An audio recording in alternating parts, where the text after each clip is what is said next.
ये सामान्य ग्रंथ नहीं है, परमहंस संहिता है। ये पहला दिन कथा का कुछ ऐसा जिसमें इन सारे प्रसंगों का स्मरण किया जाता है। कथा के आरंभ में विधान है ये। आइए भागवत के प्रथम स्कंद के पहले श्लोक का वाचन करते हैं। और अभी तो महात्मा में हम थे, अब प्रथम स्कंद में प्रवेश करते हैं, जिससे कि मर्यादा अनुसार कथा के प्रसंगों के साथ न्याय हो सके। जन्मादस्य यतोऽन्वयादतरतश्चार्थे सुविज्ञास्वराट्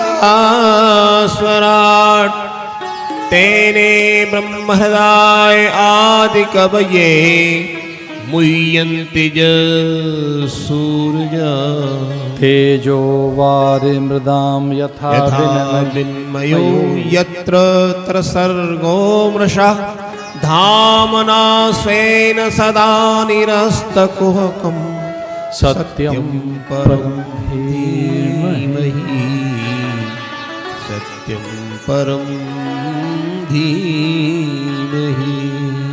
श्रुति भगवती जो कहती है वही भागवत के आरंभ में है। जन्मादस्य यत, ये बड़ी अद्भुत बात है।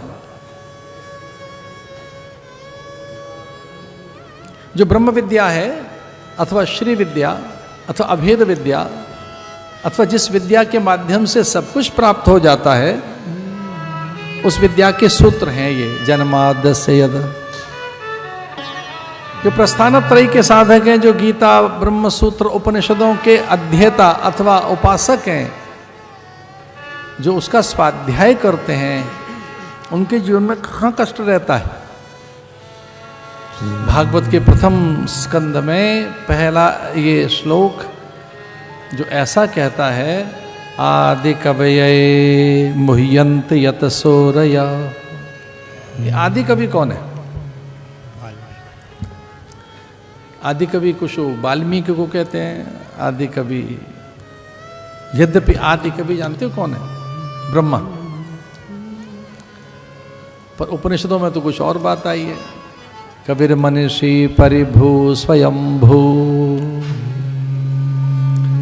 सच तो एक कवि आदि कवि भगवान नारायण ही हैं,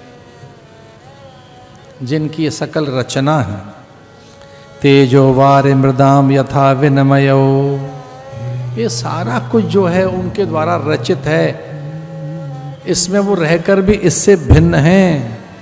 धामना स्वेन सदा निरहस्त कुहकम सत्यम परम धीमहि। कुछ लोग इसे ब्रह्म गायत्री भी कहते हैं। कुछ विद्वानों का ऐसा अभिमत है कि ये ब्रह्म गायत्री है। जो भागवत के प्रथम स्कंद का पहला श्लोक है वह ब्रह्म गायत्री है। इसका स्मरण मात्र ही, इसके उच्चारण मात्र से, इसके श्रवण मात्र से ही हमारे संपूर्ण पापों का, कलमश का, कषायों का, मल विकारों का, विक्षेप आवरण का, अविद्या अस्मिता राग द्वेष का, अभिनिवेश और अहंकार का शमन होने लगता है। आप भले ही विश्वास न करें, कुछ औषधियां ऐसी हैं जो तत्काल प्रभाव डालती हैं। विज्ञान ने सिद्ध तो कर दिया, साइनाइड नाम के एक द्रव्य से एक छोटी सी पिल, एक छोटी सी टैबलेट किस तरह से नींद ले आती है। 2-4 बूंद किस तरह से नींबू की और दूध को फाड़ देती हैं। तनिक सा मिष्ठान, तनिक सा क्षार, खार, तनिक सा कटु, तिक्त, अम्ल, ये स्वाद की चीजें बताई मैंने। आप कटु है, तिक्त है, अम्लता है, क्षारता है, कषायता है, मिष्टता है, माधुर्यता है, मुग्धता है। थोड़ी थोड़ी चीजें, थोड़ी सी। आप बड़े खिन्न बैठे हैं, म्लान बैठे हैं, दुखी बैठे हैं, अचानक किसी का स्मरण आ जाए, आप प्रसन्न हो जाते हैं।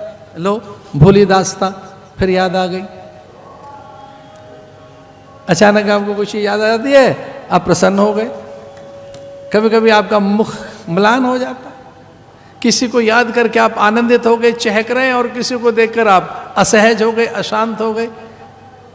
ऐसे ही भगवत स्मृति अद्भुत है।